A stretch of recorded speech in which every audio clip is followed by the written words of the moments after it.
This is a PSA, or public sock announcement. Experts have declared Bombas socks as the best way to warm up chilly feet. These pairs are super cushy, soft, and designed for maximum coziness. Plus, for every pair purchased, another pair will be donated, so someone in need of essential clothing can stay warm this winter.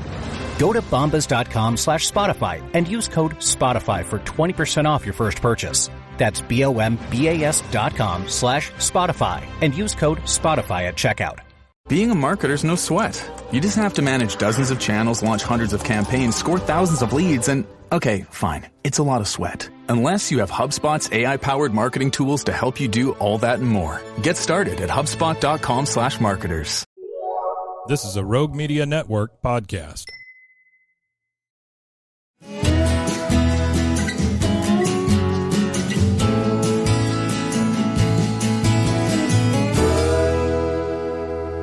This is Central Texas Life with Ann Harder. Hello, everybody. Welcome to Central Texas Life, and it is a joy to have Dr. Raj Sinha with us with Advent Health. You are their head of orthopedics. That's right. And we had a chance to visit not too long ago, and I'm just so pleased that you could come and have a little more extended sit down with me to talk about your world and the inventions you have been a part of, and just what it means to you as a physician to help people who have injuries with their bones and joints. As we age, knees and hips and all those things we're all kind of concerned about. So true. Thanks so much for having me. It's my pleasure. Well, you didn't always want to be an orthopedic guy, though, did you? Well, I wanted to be a football player initially. Okay. But my parents said no to that. I'm 6'1", 220. I'm not really football player size, but I did play rugby in college and medical school. But no, when I went to medical school, I wanted to be a plastic surgeon, actually. Mm-hmm. Not so much a cosmetic plastic surgeon, but a reconstructive plastic surgeon, because I just found, this is back in the 80s, I just found some of the technology and techniques that they were doing to transplant thumbs and fingers and repair, badly injured body parts was just really intriguing to me. And that was my plan all through medical school. And then through a quirk of fate, I wound up doing an orthopedic rotation as a third-year medical student. And the residents that I was working with were guys that I played rugby with. And they put a power saw in my hand for the first time. Actually, it was a drill the first time. And I was hooked. Black & Decker, here we come. It's pretty amazing, but you get to use power tools to fix people's injuries. Pretty good gig. Yeah. Well, and it seems to me like as far as medical work goes, and so you need to have a lot of strength. I mean, I see a big guy like you, that you kind of need that power that you possess too, just in an operation, maybe. I don't know. It's funny you say that because, the old saying about orthopedic surgeons is, strong as an ox, half as smart. No, I've not heard that. It's a medical school joke. But, okay. But the point I'm getting at is that you don't actually have to have a lot of strength. It's more about technique, and I think historically that's kept a lot of women out of the field, but fortunately that's starting to change now. Mm-hmm. And it's just, if you understand the biomechanics of what you're trying to do, then you just have to have the right technique to set broken bones and pop joints back into place and stuff like that. Well, and you kind of, I guess, in your practice, sort of focus on knees. Is that right? Although you do shoulder, my practice has been primarily hip replacement and knee replacement, specifically those two things for the last 27 years or so. And I've been in academics. I was in private practice for a long time in Palm Springs, California. When we moved to Texas for a combination of things to get out of California as well as to be closer to family here in the Austin area, I thought I was retiring. I had some consulting things I was doing. I was working on developing some new prostheses and things like that. And I was doing some medical legal work. And the consulting thing was a little bit slow to get off the ground. But my wife, who works from home, was finally like, you need to get out of the house. You are underfoot. Yeah, you're underfoot. Well, first she tried to give me projects to get me out of her. Fix this, fix that. Use those power tools for someone exactly. else, right? And then And then, anyway, so I decided, I'm probably not quite ready to put down my scalpel. Right. At that point, I was only 57, so. Yeah, I'd say, you got a lot of left there. So, Advent Health, let's talk about Advent Health and that wonderful organization. I mean, it truly is a faith-based organization. That's right. So how did I wind up there? Is that the question you're that's asking? That's the question. Yeah, that's a good question. I mean, I knew you wanted to get to Central Texas. But... Well, I was already in Central Texas. Okay. We had moved to Horseshoe Bay and we're living there. I love Horseshoe Bay. Yeah, so we had a condo there. Oh. It was a little bit rural, I think, for my wife's taste. I was very happy to be out in the middle of nowhere. Yeah. But anyway, so we were there, and when I started looking for a job a little more seriously, I wanted to go someplace that didn't have a really big joint replacement program, but a place that felt that there was a need to develop it. Because, listen, I love to do the surgery, and I love when patients do well, but I've done 10,000 of them. At some point, it's not that technically challenging or intellectually stimulating to do the surgery itself, but it's more about harnessing the power of the people and building a program and getting everybody to row the boat in the same direction. That's interesting to me. I also have a background in process improvement, with all those things like Toyota production system and things like that. And lastly, I have a business model. So I did a mini MBA at University of Pittsburgh, so I have a little bit of a business background. So I wanted to incorporate all those things to develop a program that didn't exist in Central Texas. And, Scott and White has a great program in Temple, but when you start moving west, there's nothing all the way to Abilene. Right. And so Advent Health, they're located in Killeen. Correct. And then a satellite clinic in Lampasas. And one in Harker Heights. And in Harker Heights as well. It makes then that health care accessible to people who are kind of spread out. It's true. I think that, one of the things I've learned over the years is that people will travel certain distances for their physicians, but they won't travel those distances for physical therapy and occupational therapy and stuff like that. So we at Advent have tried to go to the patients with a lot of those services. The physicians go to where they are to make it a little bit easier for them. It saves them a half an hour travel in each direction. So I think that's meaningful. Yeah. Well, and you mentioned the inventions part of what you do, because you have over a 30-year career have really come up with a lot of innovative joints and things. Let's talk a little bit about that. Sure. So artificial hips and artificial knees have been around since the early 70s, and they've gone through a lot of innovations and changes. And some of it had to do with manufacturing techniques. Some of it had to do with surgical technical techniques so that more surgeons could do them, et cetera. And then there's a lot of stuff that had to do with patient outcomes. So in the early days, 70s I'm talking about, manufacturing was still a little bit primitive, and there were only so many options you had. For example, if you're doing a knee replacement, you had 3 sizes, small, medium, and large, and you had to make it work in everybody, right? So that's a challenge in and of itself. But as things evolved, the technical part of it got to be quite good. But the piece that was always missing, at least until semi-recently, was the patient outcome piece. For a long time, we as surgeons focused on what we thought was important, like how the x-rays look and the stability of the joint. And we created all these scoring methodologies, for example, like the Knee Society score that measures how well a patient is doing. And so we compare those things between prostheses, between surgeons, between techniques, all that sort of stuff. But the Knee Society score misses a big component of what makes patients happy after they get a joint replacement, which is the ability to do things that they love to do. Right. Doesn't ask that question at all. Oh, really? Because that's kind of why they do it. Correct. Aside from the pain, obviously. Yeah, well, the pain, but ultimately they want to get back to being active, functioning members of society, keep up with their grandkids, all that sort of good stuff. So we were always missing that piece. And it wasn't until some research came out in the late 1990s, early 2000s that helped us quantify what it was that people were experiencing that we were missing. And the upshot was that they wanted to get better faster, and they wanted the joint to feel more like their normal joint. Like they were out of pain, but the knee was very foreign. They knew it was a foreign thing. There was a foreign thing there. Yeah, in their body. So we tried a lot of techniques, again, to address the first part of it, get better faster. And again, the incision length is not what makes the difference. It's how you control early surgical pain that allows people to get back to functioning quicker. So we figured that out. But we still had this sort of ceiling effect, which eventually I came to conclude was the prosthetic. You know, when you're using metal and plastic, there's only so much you can do when you're putting it into a God-given joint that never was intended to have metal and plastic. Right? Nature never evolved that way.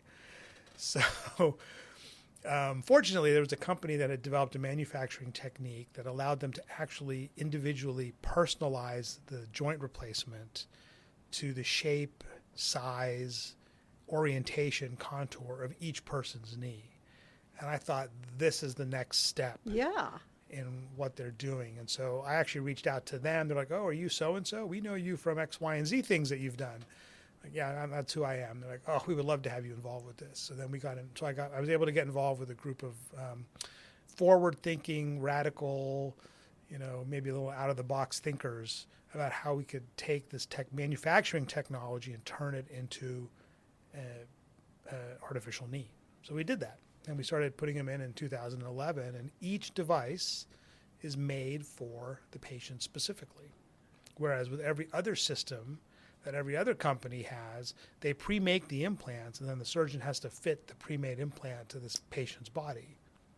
Yeah, and I would have thought that's, you know, you got a row of knee joints. Okay, that looks like she needs a size 6 or whatever, you know, and so this is basically like 3D printing. It's like, in a way. It actually is. So, you know, what you were visualizing is exactly how it used to be. Yeah, right. You would go into surgery, and we would do X-rays and CAT scans and stuff like that ahead of time to help measure accurately the sizing, the best you can.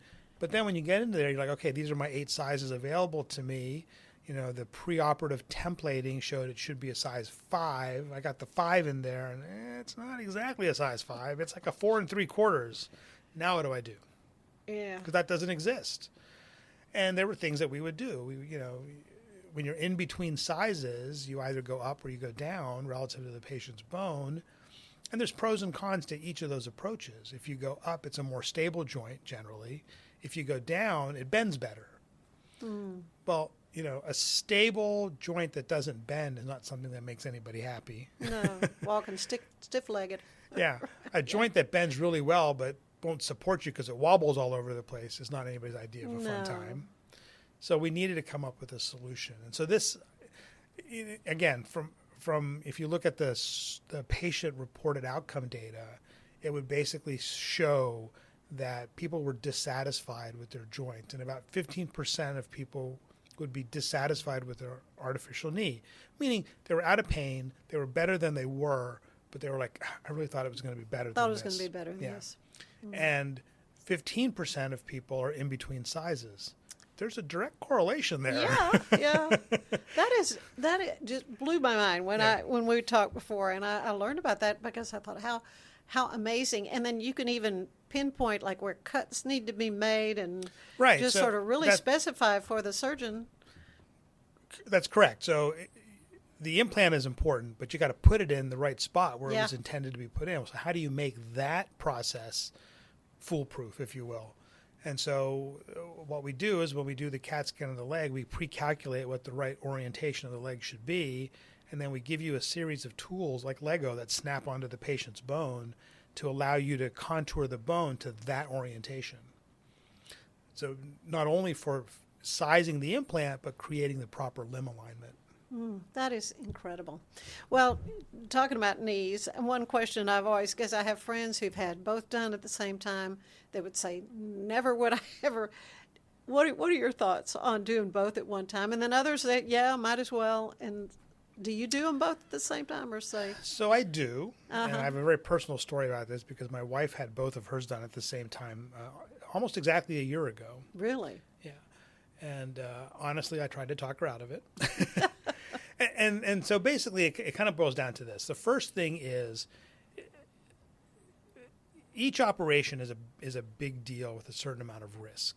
And when you put 2 of those same operations on top of one another, the risk increases. And so the first consideration is the patient healthy enough, and do they have certain medical conditions that say we really shouldn't do two at the same time. Two at the same time, right? Because it's too risky for that particular person. Right. Well, to be under anesthesia for. Yeah, that too. I mean, the anesthesia time, it's usually heart disease and lung disease. Mm-hmm. If you have pre-existing conditions there, then it's the risk factor starts to outweigh the benefit factor if you do both at the same time. So that's one issue. The second issue then is age. As we get older, we take longer to heal. And so it takes longer to heal from 2 versus 1, and you're slower, and that leads to a whole host of other medical problems becoming worse.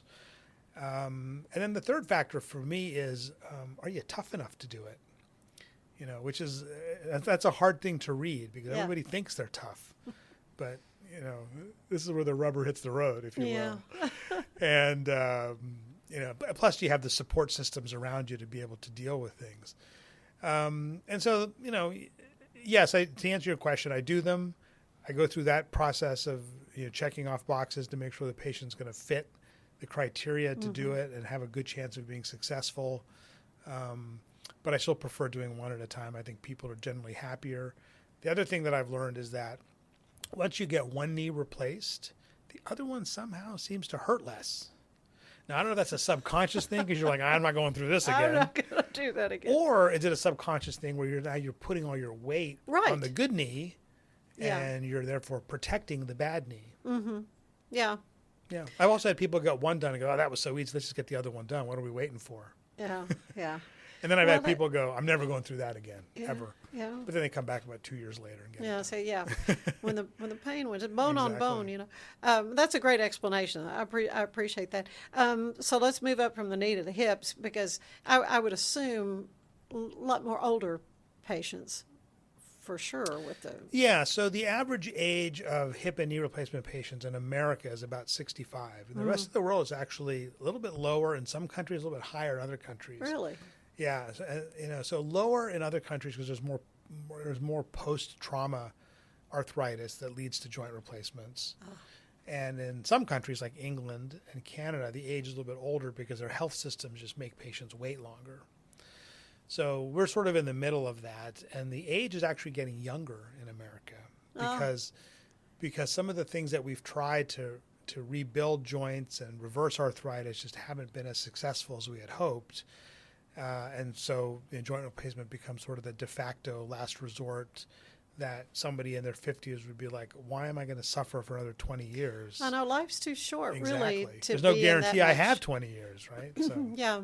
I think my mother-in-law I think she was in her 80s when she had her hip replaced. But she said, I wish I had not waited and that life is too short to be in that kind of pain where you can barely walk to get across the room.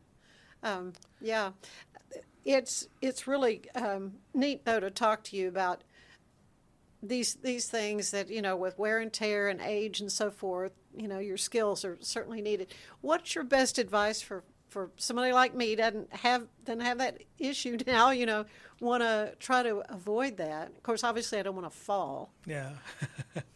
Stay off the floor, as they say. But what are what's good advice for protecting those joints? Yeah. So if you don't mind me getting on a soapbox a little bit, so I've done 10,000 joint replacements, treated 100,000 patients in my career. I've never cured anybody of any disease, right?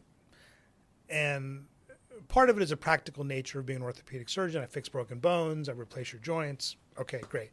But the other thing is that our healthcare system is kind of backwards in that we don't treat healthy people and emphasize wellness enough. We treat sick people and primarily their symptoms. We don't even treat their diseases. We just treat their symptoms. So we're a sickness industry, not a health industry. So we need to rethink that. And so to answer your question, you got to focus on prevention. Yeah. So what are the 4 most important things for lifestyle improvement, anti-aging, and preventative health? The first is take care of your back. Not only is it important for how your arms and legs function, but it protects your organs, your visceral organs, your heart, your lungs, everything in your abdomen, and they work better when biomechanically they're protected. Mm-hmm. So that's the first thing. So how do you protect your back? Core strengthening, right? Flexibility of your back. Mm-hmm. Okay. And it starts in your 40s. Yeah. Okay, so that's an important thing. The second thing is mobility. You gotta maintain flexibility of your joints. The joints themselves, the way that nutritional molecules get into the cartilage is through pressure gradients inside the joint. So when you move the joint, it creates a pressure wave through the cartilage, and that's how the nutrients are delivered to it. If you become less active, then the cartilage is not getting its nutrients, and it starts to degrade. So that's the second important thing. Mobility also has to do with strength. So you want to be strong. The stronger your muscles are around the joint, the more protected the joint is going to be. So you can improve strength by weight training, like lifting weights. You can improve strength by yoga, Pilates, things like that work on a combination of flexibility and strength. Third thing is weight loss. Yeah. Everybody can lose 10 pounds. Not everybody, but most of us can lose 10 pounds. Yeah, need to. When you're talking about the hips and the knees and the ankles, when you lose 10 pounds, you take up to 70 pounds of force off of those joints, because your body is a system of levers. And so when you're adding weight, because the muscles are contracting and you're putting force on it when you're climbing stairs or running or jogging, it's not just your body weight, it's a multiple of your body weight. That is the amount of force that's being exerted on that joint. So if you lose 10 pounds, you take up to 70 pounds of pressure off of your joints. Wow. That's what I'm saying, lose 10 pounds. Yeah. If you need to lose 20, lose 20. That'll take a lot of pressure off of your joints. That'll take a lot of pressure off. And you'll feel a lot better. In fact, I've had patients who I've wanted them to lose weight because it decreases their risk of anesthesia and surgery. And so they've taken me up on it. They've lost 20, 30 pounds, and they come back and they say, my knees don't hurt anymore. I'm like, perfect. I don't need you. We don't have to operate on you. How good is that? You just avoided surgery by losing 30 pounds. Yeah. Wow. Yeah. And then the fourth thing is prevention. That's the hardest, disease prevention, right? So, for example, if arthritis runs in your family, there's not a whole lot you can do about the genetics, but you got to really emphasize all the things I just talked about to prevent it. If heart disease runs in your family, you've got to really be aggressive in preventing the heart disease from becoming an issue for you. And that's, it's a lot of different things, but the long and the short of it is diet. Unfortunately, we literally are what we eat. Yeah. We don't. Our diet is the only source of a series of molecules called antioxidants, and the antioxidants will protect your proteins and your genes from degrading, because they actually go in and they scavenge the molecules that are trying to get at your DNA and your proteins. So you need to have a high antioxidant diet, which is green leafy vegetables. Basically eat the rainbow. Yeah. Eat more of the rainbow than you think you need. And in the 50s, the recommendation was you needed 5 servings of fruits and vegetables. Well, that's great in the 50s, but our food is 1/3 as good as it was in the 50s. So you need like 10 to 15 per day. In order to counteract all the processed foods So that was a long answer for your question. That's a great. That was my soapboxing. That is such great. That is such great advice, and it's always such a delight to get to visit with you. And the more I learn about Advent Health, the more impressed I am with that delivery system for health for the people in Central Texas. And I know this is dropping on November 6th, which tonight, the big gala, Black and White Masquerade, Unmask the Giving, and I'll be seeing you later in the day for that. It's going to be a great way to help raise money for Advent Health. But I like to end these little visits with a little questionnaire. Sure. It's similar to the one the late great James Lipton would use for Inside the Actors Studio, if you remember that. And this is my take on it. What is your favorite word, Dr. Sinha? Oh, boy, it's a tough one. My favorite work word is efficiency. Yeah. For an orthopedic surgeon, I would say, My favorite non-work word is football. That's right. That and golf. I know you've got your type pen too. More football than golf. More football than golf. Well, 'tis the season. That is for sure. For sure. What is your least favorite word? I can't. Right. Yes, you can. Yeah. It's a mindset. I hear that from a lot of people. What turns you on creatively, emotionally, or spiritually? For me, again, in the work world, it is seeing patients do well. I think I shared the story with you before about my father having a knee replacement that I did. That you did, That I yeah. did, yeah. My sister, and by that time I had done 6,000 or 7,000. And although I took care of all my patients really well, my sister sort of hit it home for me in that, how often do people, how lucky are you that you get to give your father a pain-free joint and let him walk again? I'm thinking, I never realized it from that perspective before. I didn't cry this time. Yeah. I mean, that's wonderful. That's wonderful. What turns you off creatively or spiritually or emotionally? I think it's people who struggle to find their happiness and point the blame outwards, which I think we're all guilty of, including myself. So I think that's the biggest thing that you want to see people overcome, that I want to see people overcome. What is your favorite sound? Rainfall. Yeah. I know. Wouldn't that be great? We're in dire need of it. It was like, you want to run out in it, What is your least favorite sound? My least favorite sound, I haven't thought about that before. I would say probably hail hitting my roof. Yeah, there's that. That's we had the recent roof repair. Oh, yeah. Unless you're up, your insurance is good and you're ready to It get was, a new thank roof. goodness. Yeah, Yeah. that's okay. Okay. Fabulously successful orthopedic surgeon. What other profession would you like to have tried? I'm a sports junkie. Yeah. I mean, I really wanted to be a sports journalist. And my wife keeps telling me I still can be. Yeah. I can, do what you're doing here Oh, and yeah. create something like that. Yeah, have a sports podcast. Yeah, exactly. I used to have a radio show, actually, in Palm Springs. And it was a sports talk show, How not a fun. medical talk show. I did that, too. But the Yeah. sports talk show was way more fun than the medical talk show for me. But now, actually, I want to tap back into my writing abilities. And once upon a time, I was a pretty good writer. So that's my goal for my next career now that I'm almost grown up. Okay. All right. Well, I love to have authors on, so anytime, you know where to come. What job, though, do you know you would not want to do? No thanks. Oh, boy, that's a tough one. I think being a coroner, I would never want to do. Yeah.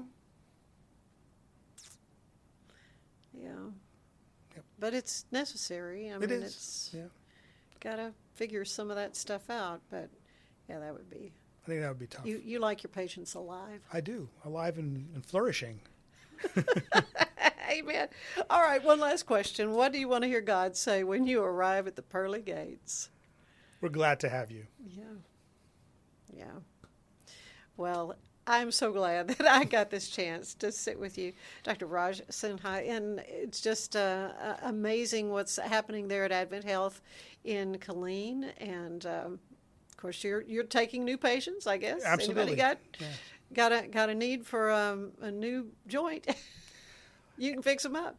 And remember, the joint is the end of the road. We have a lot of things we can do before Right. you need surgery. Right, and yeah. But it's good to know someone who's done about 10,000 of these kind of procedures.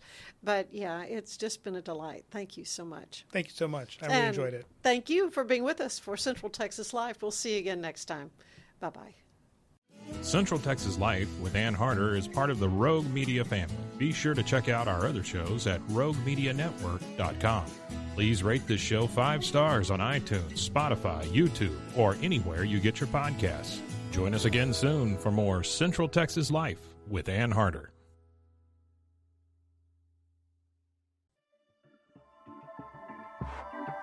This has been a Rogue Media Network production.